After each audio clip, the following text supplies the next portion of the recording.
Hi, everyone. It's our pleasure to be speaking at RE Connect, and what it is a treat speaking with the wonderful Zander. For those who don't know me, my name's Louisa Dickins, co-founder of LMRE, the global PropTech recruitment and search consultancy.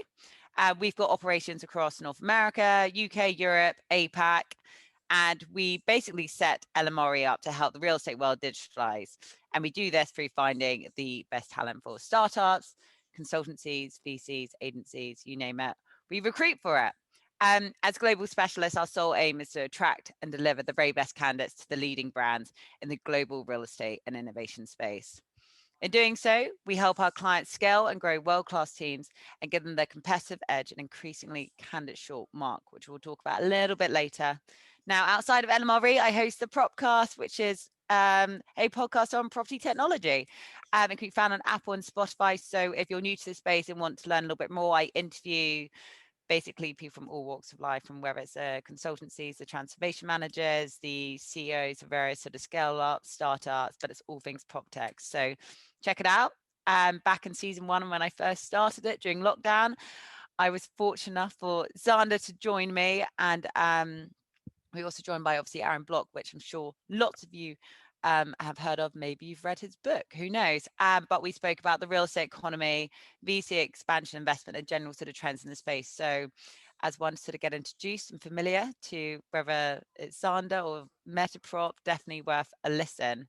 I'd love to give a special shout out as well to the United Kingdom PropTech Association, which I'm a board director of, BRICS, which is Savannah's innovation hub in Israel, as there's so much tech coming out of that, especially within real estate.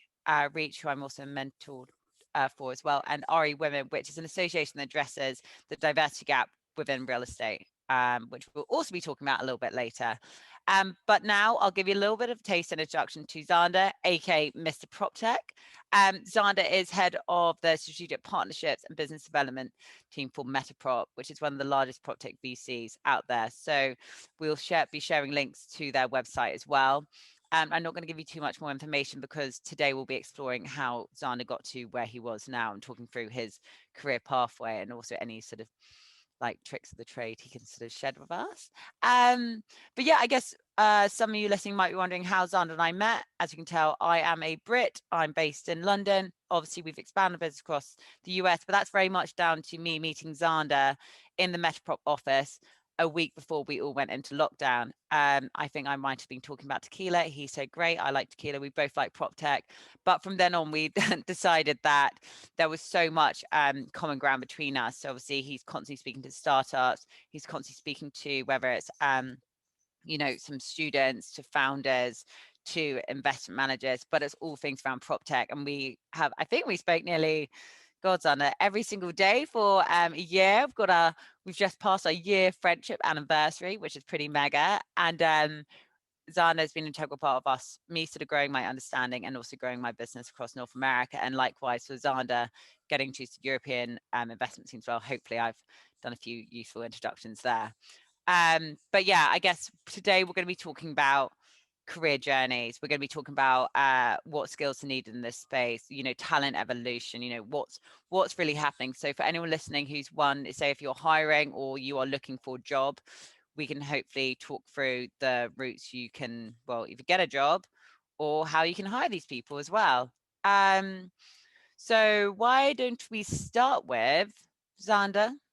Tell us how you got to PropTech, talk us through university. What do you do after? It's a great starting point, Louisa. And as we've discussed almost every single day, there's a lot of different avenues to which you can get in and be inspired by the PropTech industry, as it is so early days, but there's a lot of green fields, yet there's some fundamentals already built in place. And being able to recognize that early on, that there was an opportunity, honestly, I think chalk it up to just having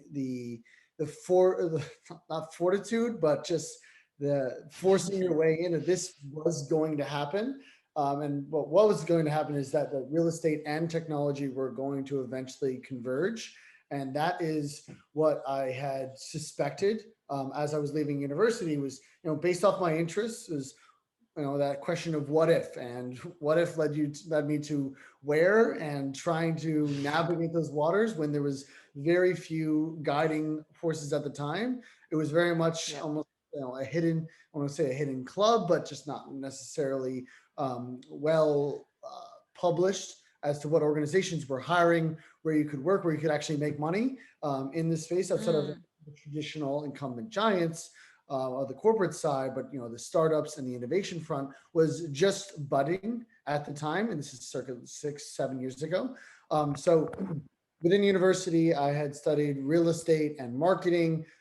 So getting to understand how from the sales side and engaging with that new customers and all of that, the science behind marketing was where I had my initial research and passion. And then on the flip side was exposed to real estate and the built world and the life cycle of different asset mm, types and the financing behind that. But it was very much more financial and investment heavy than it was bricks and sticks. So and any touching on the technology, there was not necessarily a conversation or dialogue around mm, innovation at the time, though there was some inkling of data and discussion around capturing that information. And that's where I was introduced to RCA, so Real Capital Analytics.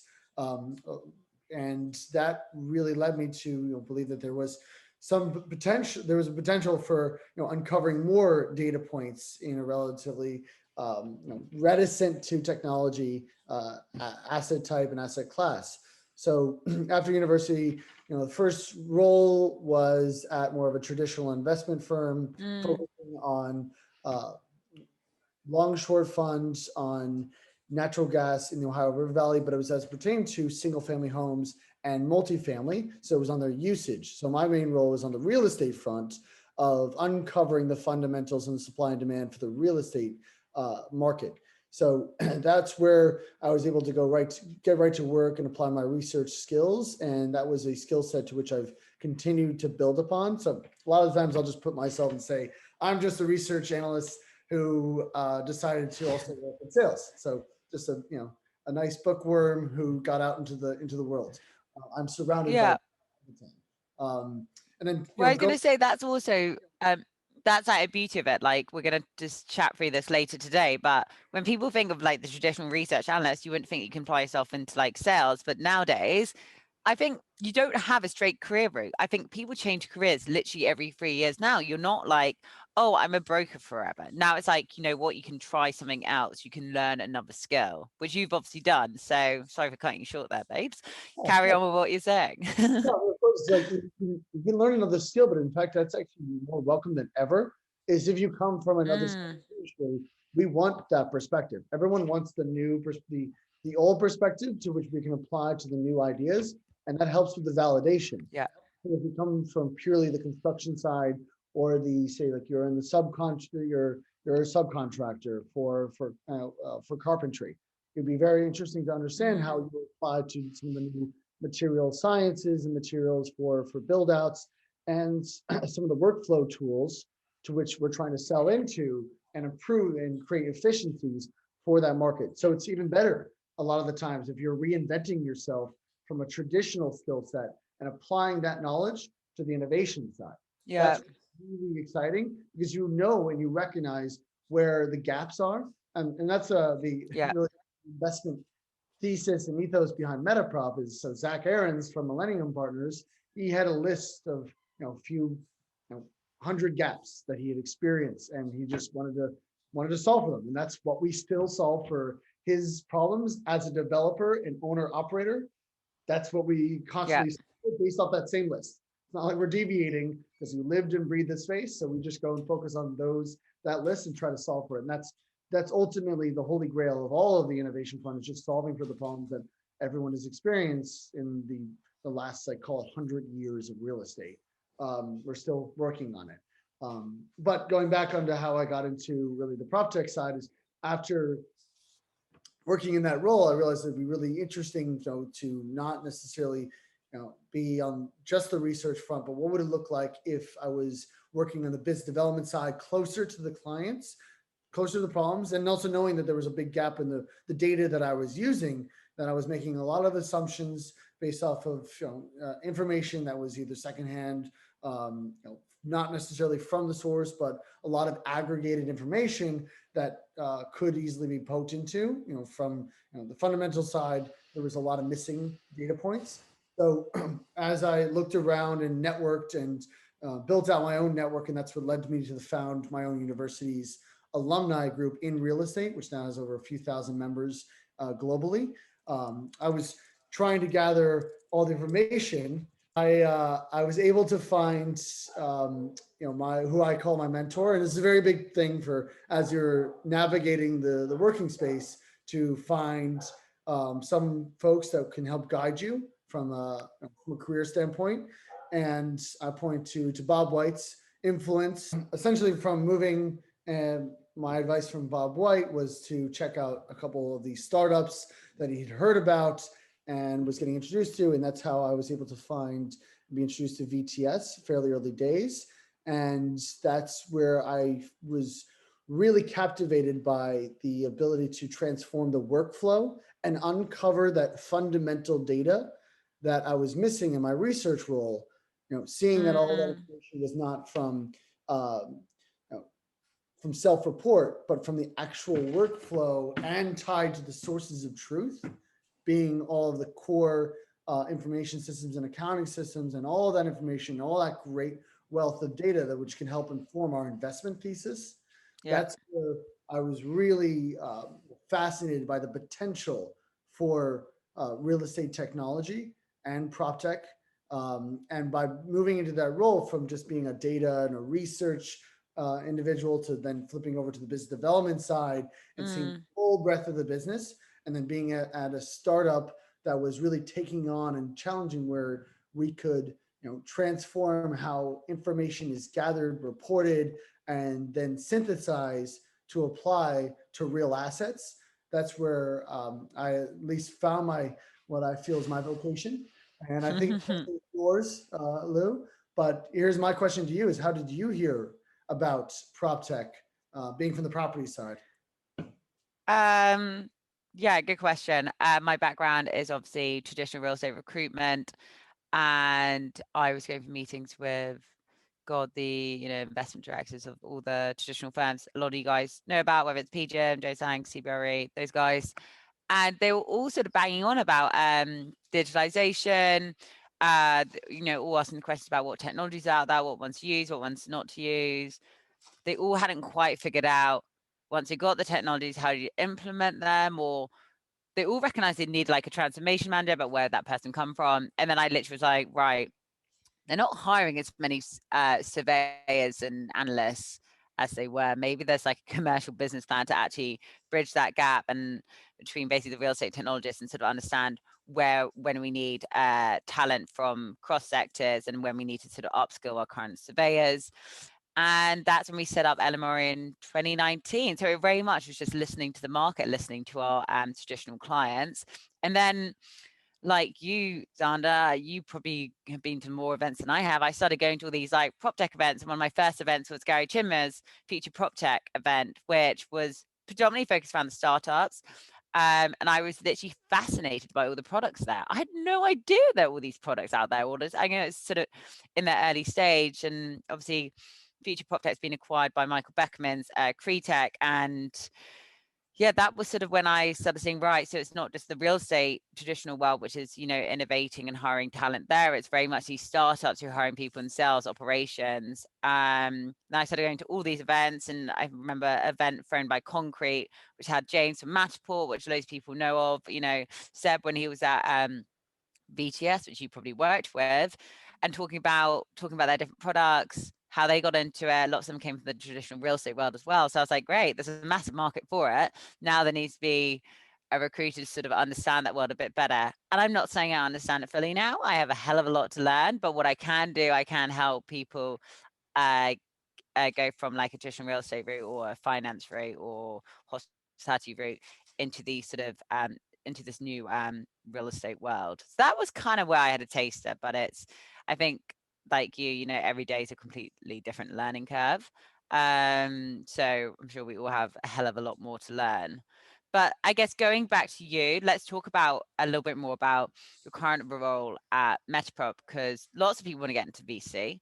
You've gone from being a research analyst to a solutions engineer, startup, to now working for, one of the leading PropTech investors, and you're doing a role called strategic partnerships and business development, which a lot of salespeople from whether it's like at some sort of startup or banking or something, like, hey, that's a role I want to do. So what are the main skills you have learned or have that you've brought over to MetaProp, and what do you actually do day to day? That's a that's a great question, and I ask myself that almost every morning. Uh, exactly, are we doing today? But it is the idea behind the role is pretty much that gap that you even talked about. Is people are looking and searching for answers and trying to find. Okay, we know we need to evolve and Mm, but where do we find that? Where is everything? So like, what's that yeah. big?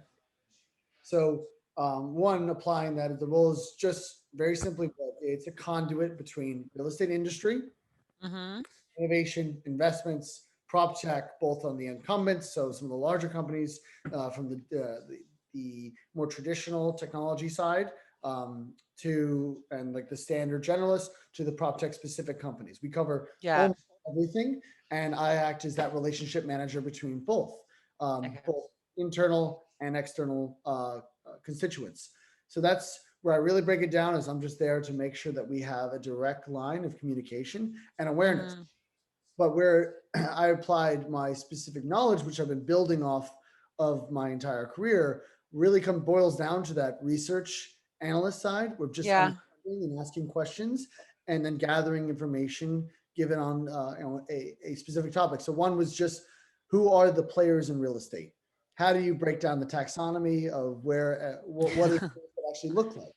And always keeping that in mind. And that was a big research project that I did at VTS, of who are the top 300 owners, operators, investors, because that would be our TAM, and that would be Yeah. our customers we're trying to sell into.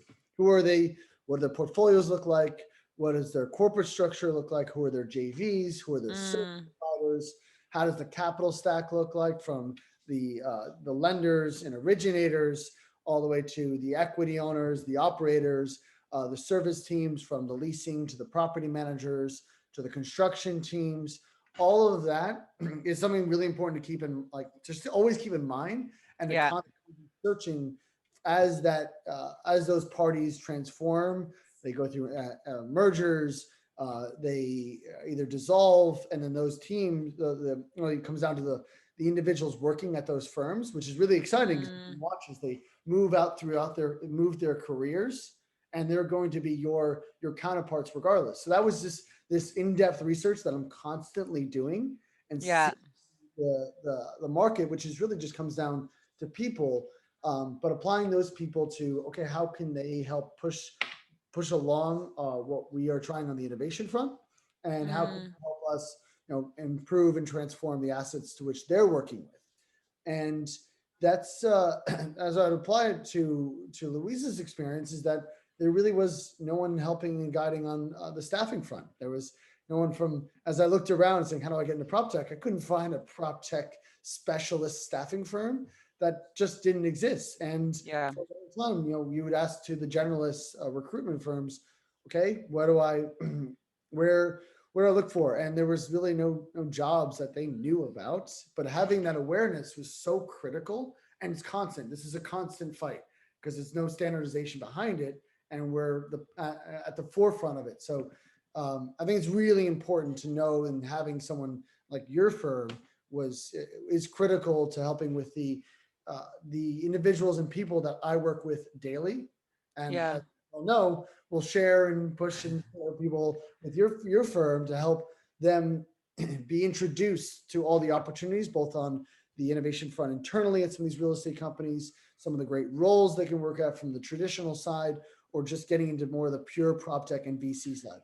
Yeah, I think one thing that's definitely becoming clear after you talking through what you do, whether it's like research led, it's obviously account management, it's a bit of everything. I think what lots of our clients, whether they're the startup scales ups, the consultancies, everyone is now looking for a much more rounded individual. There's not like a role where you're just right. You you will do sales. That's it. Everyone's looking for somebody who's got like a multifaceted like skill set, someone who's a lot more sort of dynamic.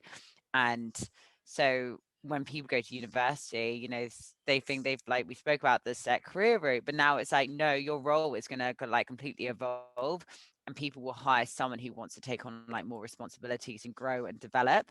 So those who are listening, looking to get into that, I think that's really something which people need to like build upon and just really throw yourself into it. Like your sort of career so far, Zan, I doubt you'd have got to the place you are unless you hadn't spoken to everyone, unless you hadn't mapped everything out, unless you'd gone to like all the events.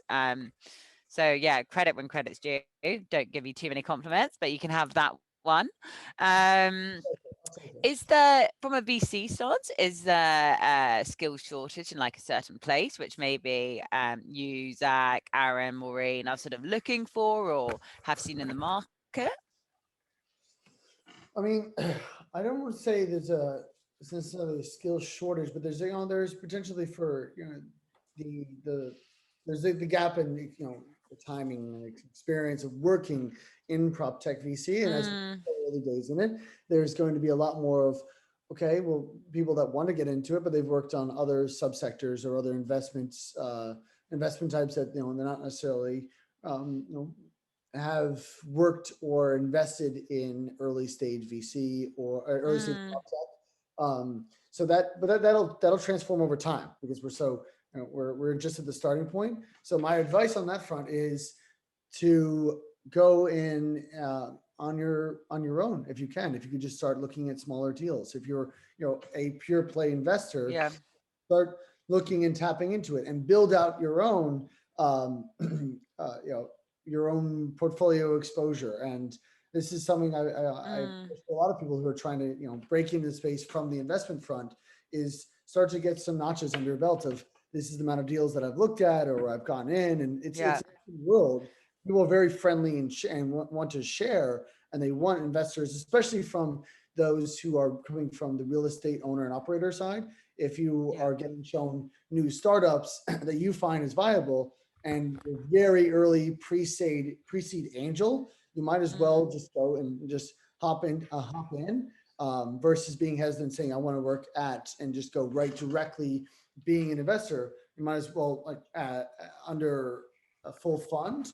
You can do these individually. There's just so many deals out there and yeah. so many great entrepreneurs that are entering the space that you might as well. And that's generally my advice. Yeah, I think there's also, it's just choosing the right sort of VC. There's a lot more sort of specialist VCs. It's like you have obviously brick and mortar, you have AO, you got say FIFL, which have their climate fund. So it's really selecting where you want your investment to come from. You mentioned the word hesitant earlier, Zander, and I think for obviously me and you absolutely love prop tech or built environment innovation, whatever everyone wants to call it. So the way I see it, I'm seeing a lot more people, talent moving into this space. I think talent follows money, that follows investment. I think last year was 24 billion. This year it's gonna be like something like a 25% increase in the years to come. Hopefully more. You know, the more events are circulating. I know we all got slight webinar fatigue, but we've got is it Blueprint coming up, we've got Cretex events coming up, and more events that happen there, and more people that meet each other. We'll see more people come into the sector. But like, I also think people now discovering the different verticals, all the different verticals of prop tech, and obviously a massive one is the ESG part, the contact part, which then comes into almost like a moral reason to sort of go into this. We're seeing a lot of people move from like the sustainability sector to look at these sort of startups. So I think before a hesitancy of the sector could be, oh, it's just sort of real estate. So that would mean it's just sort of leasing, it's just sort of asset management. But now people being attracted to it because there's so many different areas you can go into, which is for some people far more interesting. What would you say on your side is where you see people being hesitant about sector? Is it just them not being uneducated? They don't know what platforms to go to discover, what's happening. What are you saying? I think the hesitancy, it's it has changed and it depends on the placement and the movement of the market. So there's those who are the first movers and those who want to test and try out everything. And this is just on like the say crossing the chasm in that and that general process of, okay, what do we go for first, and who's going to be following on, who's Mm, the the late movers, and that's just a generally as you apply to anything within any sector of technology. yeah. But typically, I think there is some areas where folks would be hesitant on with high levels of capital expenditure. So on the Mm, retrofitting of buildings, it's difficult from a VC side to hit those margins. yeah. So when you have high levels of cost for going into it. So if you're deploying $10 million worth of initial upfront investment, and you're not necessarily going to see any sort of return for a few years out, it's very difficult from a Yeah. VC or even for an operator where the operator or the developer, however they're being sold into it, when they could just move for the more the classic way of build out and invest in their lobby, and get higher level of return in a shorter Mm, amount of time. It's more now, how do I justify that prop tech or innovation investment? So that's that's more of the overall blocker. yeah. Why would I buy into this just today? It just doesn't make any sense from an investment standpoint. But I have heard from as we've been discussing this conversation has been going on for so many years, and a lot of Mm, past, there's been much more of, okay, we've kind of been telling you that we need to invest in these in these technologies and these access controls and these improved HVAC systems for air quality control and safety yeah. procedures in any given, say office or multifamily. Now it's almost you have to have the foresight of, in 5 to 10 years, how are you going to remain competitive Mm, and flexible, even as a real estate investor, which is you're on a 5 to 10 year investment thesis. But then beyond that, beyond your real estate cycle, how are you as a corporate going to remain competitive if so many others are now embracing that and reaping the benefits? So it's this yeah. push and pull of, this is a traditional safe asset class, and safe being it's low risk, typically. So it's right next to just investing in corporate or federal bonds, and go Mm, park into class A urban office, for example, yeah. instead of high risk suburban development, or opportunistic plays. But still, regardless, real estate is a very safe investment thesis. However, it's been fundamentally there's been a shakeup in the last year of Mm, what is our more classic asset types might not necessarily be the same assets in the next five years. So that sort of flexibility needs to be instilled. But we're just yeah. seeing, beforehand it was like it wasn't broke, so why fix it? But now it's more Yeah. not broke. It's more of how do we evolve with a changing landscape in a workplace environment. Yeah. I think it's probably hesitancies like you said, real estate, the world doesn't change. Those buildings have been standing like that forever. So, and so the relationships, so for people looking to get into it, it's a very relationship driven world. So I think there's probably some slight concerns there, but constantly lots of my clients are, especially like the ones obviously trying to digitally transform it, saying no, like we need like fresh relationships, we need like fresh ideas, like forget about the real estate experience, we need some fresh experience. So I guess those listening today, I can't sort of say enough that the real estate experience can be learned. Obviously, it needs to be balanced in a company, but if that is one of your concerns, you can pick it up. And lots of these businesses now, startups or the large organizations, they're investing into doing like a level of sort of upskilling, whether it's in the tech side or whether it's in the understanding that real estate, how do you pitch into the business. So it is being addressed, but don't let that sort of stop you from entering the space. And also, like, I guess going into, where are these opportunities coming up? What sort of skill sets from an LMRE standpoint? And this is like a trend we're seeing globally. Our roles are up 150% monthly, and as more investment goes into it, these roles will keep on going up. It's like a snowball effect. You invest in a startup, the startup scales by God knows 100 people each year. The same way, a lot of these big businesses like Tishman, JLL, they're all sort of hiring a huge amount in the innovation, data, and tech space as well. So it's definitely worth developing certain skills. Where we seeing a skill shortage, I mean, it's everywhere, but like there's not enough Zanders out there. But in terms of where there's a scarcity, it's definitely within, say, a really good real estate SaaS salesperson. It's definitely a technical product manager and engineers, but that problem is felt by every single industry out there. It's not enough engineering. So if we're going to go back, do machine learning at university. Am I right? 100%. If I was to go back, just learn like SQL, just even just YouTube that while you're in class. If you're not taking CS classes, just learn that on the side. Some sort of uh, any sort of BI tools you can learn while in university, or learn about machine learning, learn about deep learning. It's so close together, but still, just learn basic coding languages, and that will give you such a leg up. Whether you're on the investment side, whether you are working at a startup, that is just going to be more and more of an important skill set to be aware and to know about. And Yeah. to be an engineer, I mean, everyone's trying to hire for good engineers, and it is a great language to learn. Mm. I wish we studied that, but we didn't. So here we Yeah, are. I don't know if I'd be too good at the data and technical side. I've got to be honest. I'm more focused on business development, account management. But like for those listening, there's way more courses that are going on at the moment. So like Oxford University doing the future real estate course, MIT are doing a future real estate program, Anti Slumbers and Frog Poleg, they have their real estate innovation academy. If you're interested in like smart buildings, IoT, then James Dice has his like Nexus Labs course. If you want to have a little taster of like, say, the data side, you have property quants who do a data science course. So you don't actually have to fully commit to doing, a 3-year course at university. If you just want a little taster, finally these courses are growing and they're out there. So definitely, I'd say check them out, or I can put you in touch with them or something like that. What I is going back to what we want to talk about. Zan, is there anything you'd change for your career, or anything you wish you'd known about, say, this space, or any advice you can give for people listening today?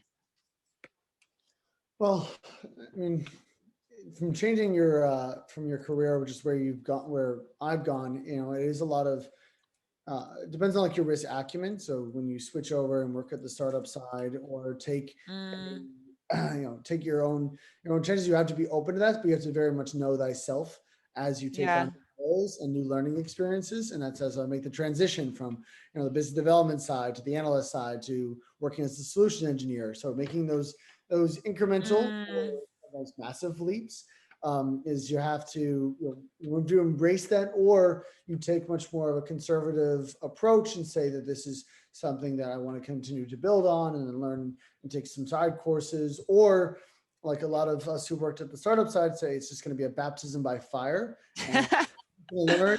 I'm going to dive in and be a part of my own case study, and we'll see how it plays out. And that's I don't want to sound so cavalier, as there is some risk mitigation mindset already in mm, play, but that is there is naturally in that you will be you won't be making as much of like your base salary now until you yeah, move into that and grow that startup. So you have to have some of a cost cutting mindset as well. Um, yeah, that's just the general advice of hopping into the startup world, and then moving over from operator to VC is, again, as you have, I would say you need to have spend a lot of time with all the different divisions and understanding what is the most successful, what would be a successful company by every piece of the organization as they move forward. And then I'd put that to you, Louisa, as to what would be and what makes a successful candidate, and also what have you seen as more of the successful companies that you've worked with so far? um very good question. I don't think there's one thing that makes you a successful candidate, a successful client. I think also it completely depends, what positions the candidate going for, what sort of business it's going into. Is it a startup? Is it a scale up? Is it a corporate environment? Some people are suited better to different environments. I think one, like going back to what I was saying about being more like a more well-rounded candidate or person. It's, it's having someone who they've got the drive, they want to be creative, they're a good listener. I think that's a massive thing. I think lots of people don't actually listen in any sort of industry. That's the best advice I ever got from my first interview. I didn't listen enough, and I'm taking it with me like everywhere I go. I think someone who's adaptable, can really sort of take direction. But I also think what everyone's learned over the past year is resilience. I mean, what a hell of a 2020 we all had, and these businesses and founders and all parts of every business come out stronger. I think it's testament to them, and that's what I think everyone's now sort of looking for, is people that sort of can overcome hard times, and that's a positive mental attitude. And I think that's really hard to sort of instill in some people, but that's definitely something which like a lot of our sort of clients like look for. In terms of, I guess, away from like the employee standpoint, about the candidate, it also like it comes down to the structure of a business and senior management and what sort of culture they've created. I think you want to have founders or a director, head of, which has clear leadership, someone who really sort of focuses on like the right sort of culture. And this is something, as a founder, I started looking at. We're like, oh my god, what are LMRE's values? We've now got a team of 30. We don't have any sort of core values, which now we've put into our interview process, and that's integrity, it's passion, it's like, I think that really is a whole helps a business or a scale up, a startup, create sort of success. But a big thing is having founders or senior management that are transparent and just know what their mission is, and just sort of keep ingraining that into the team. I think when that sort of communication gets lost in any business of any size, that's when people get unhappy. And when the people are unhappy, you don't have a business. So that's probably one thing I'd hone in on. Now, I guess we can go into one other question. Would you say, and you've come from obviously the traditional real estate sector, you've gone into, worked for BTS, which is like one of the leading PropTechs in sort of asset management. You've now worked for one of the leading VCs. So you've done it all. Would you say, and this is like hot topic for everyone, and I can sort of say my thoughts as well on this, would you say this technology revolution in the real estate industry has created jobs, lost jobs? Do you think your friends who are still in traditional real estate should be worried about their careers? Like, it's a hot debate. What are your thoughts, Z? Oh, in that moment, it was it's like, we'll cut that out. But it was, so for your question essentially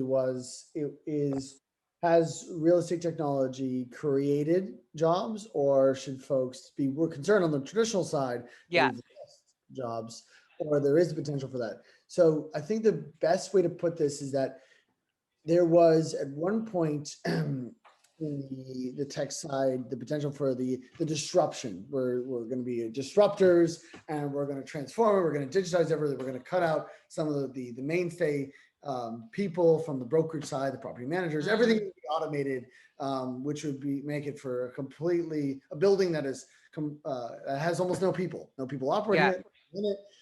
It's just a structure of concrete that we put machines in it. So that saw a lot of tech fatigue, as there were so many platforms that were invested into, circa 2008, 2009, and millions of dollars into these marketplaces, or these workflow tools that were overly built out.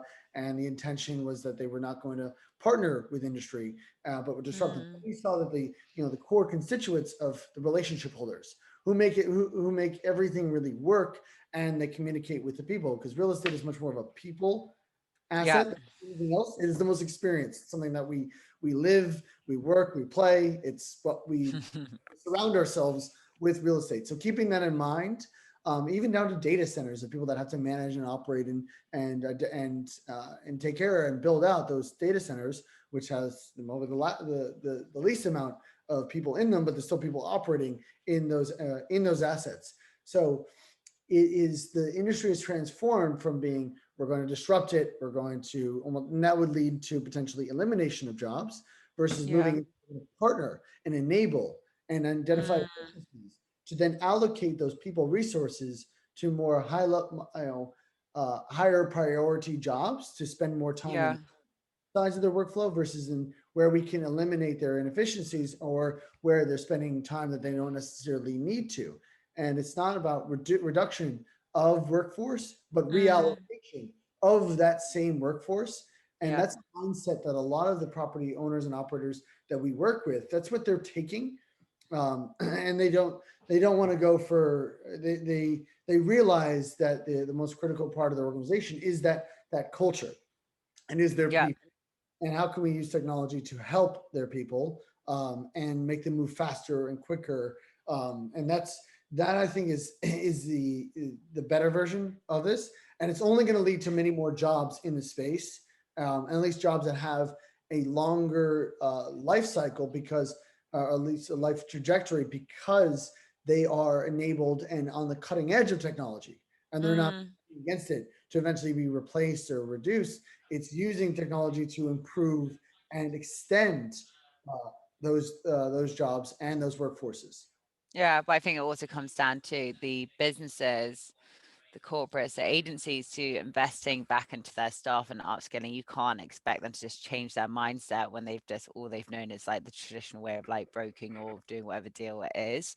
Um, so I think that will definitely um well affect whether people from traditional real estate can actually go into like a different sort of role, unless you're like educated about it and say some people don't naturally think, right, I'm going to, I want to take a risk and try like a different sort of sector, a different sort of role. So I think there's definitely some work that needs to be done in senior management from these like large businesses. But in terms of say when people always ask me about, job losses, like I said, our jobs up 150%. Like I think the massive education needs to be done to the real estate world or the hospitality world or the finance world about these opportunities, about the different sort of verticals which we've just gone into and touched upon, whether it's like affordable housing, whether it's ESG, whether it's there's so many different areas. So I don't think that's anything people need to be worried about. You need to have people who are, asking questions, being, inquisitive, working out where the next opportunities are, then having that mind frame to be like, right, you know what, I'm going to try something new this year, which is obviously what you've done. You've taken the risks under, and hopefully your career will continue to flourish. Now let's round this off with we've spoken a lot about people who've already got industry or work experience. Talk to me, Dana. I'm a grad. I'm thinking about a career in real estate, real estate innovation. Give me some advice. What is it? Maybe your top two like tips. Well, one, first off, congratulations on your recent graduation. You did it. Um, Thanks. but yeah, probably the best years of your life, and now we're entering the next best years. So that's start off the conversation. But I think from the advice that I would give is that it is comes down to laying out where your interests, a little bit of your interest lie, because clearly, if you're trying to work in real estate or you're trying to work in real estate technology, there's perhaps a proclivity for a certain asset type and experience. Hmm. You're on, maybe you want to be on the office side, on the hospitality side, Yeah. or you do care about the retail side, or there's you want to be closer to the investments and origination side, so you're on the high level finance side. So what job and what function do you see yourself interested in, and what kind of firms and firm type? Mm, You want to work on the investment bankers, you want to work for property managers, do you want to go into brokerage? um, yeah. Brokerage is, it's quite difficult to break into to earn that book. I mean, there's certain blockers, but there's so many brokers that are going to it, and then there's so many that don't necessarily make it past their first 1 or 2 years. But that's just what breeds excellence at those brokerage firms because of the competitive setup. Sounds pretty cutthroat. It's tough. I mean, but the It's tough, different over here in the UK. It's not as tough as it is out in the States, that's for sure. very, very tough. And then and that you apply that to that brokerage um, concept to other categories. So breaking to wealth management, same thing. Mm, What are you earning? You're earning a book at the end of the day, and you have the fortitude to keep cold calling until you make that work and make that happen. If you're yeah. 1 or 2 years, and this is something that I'll just tell them. anecdotally at each industry or each category type and job type that we work with. But then we'll take another step back and say, okay, let's get some more research at the tips of your fingers, and let's put some more resources available to you. And I advise often to check out Adventures in CRE, which was or is a online learning platform for underwriting and template. So really Mm-hmm. templates. It gives you a great breakdown, like a 101 experience of how do you invest in properties. And it was founded by some folks from Northwestern Mutual's real estate investment arm, and they just had a passion for investments and Excel, and knew that they could just showcase this information. I don't know, they were Excel junkies, and they wanted to help enable the rest of the young folks joining, and it's been super helpful. But that's one example. I also push them to like PropTech 101 or to check out LMRE's blog and information of just where the world is changing. So it's a lot of just tapping into, I'd say, go into subscribe to Biz Now, subscribe to VTS's blog. I even say MetaProps and Fifth Walls, Camber Creek's information, check out The Real Deal. So immerse Yeah. yourself is what I push for. Look at the Also, top. listen to the Propcast. God, give me a plug. I was going there next. That's the coup de grace of everything is, the PropCast will tell you all day, every day, while you also have Lou's voice just shadowing over you, telling you what's coming next. But it's a daily immersion and a passion that it'll teach you as you constantly read and look and listen. Yeah. And it'll showcase where the driving trends in the industry and where do you want to be. Because right Mm. now when you graduate college, or university, you don't really know. No one really knows the first 3 years. It's a big question mark of I'm just Yeah. gonna try. I don't know. I can barely, even operate a dial-in. I'm not necessarily sure what Zoom or how Excel really works unless I've been just the whole time. But you don't really know. You don't know the office environment. You don't know these cultures. But if you just continuously surround yourself, network, ask questions, have tons of coffees, possibly too much coffee, and just ask as many questions as possible, but then start formulate your own thesis and passions based off of what you're learning and what you're picking up from all of these pieces I just described. And I didn't describe too many, meaning like 10 different periodicals, 4 different VC firms, one leading prop tech staffing firm, and the leading podcast in the industry. That really breaks it down in a very simple way.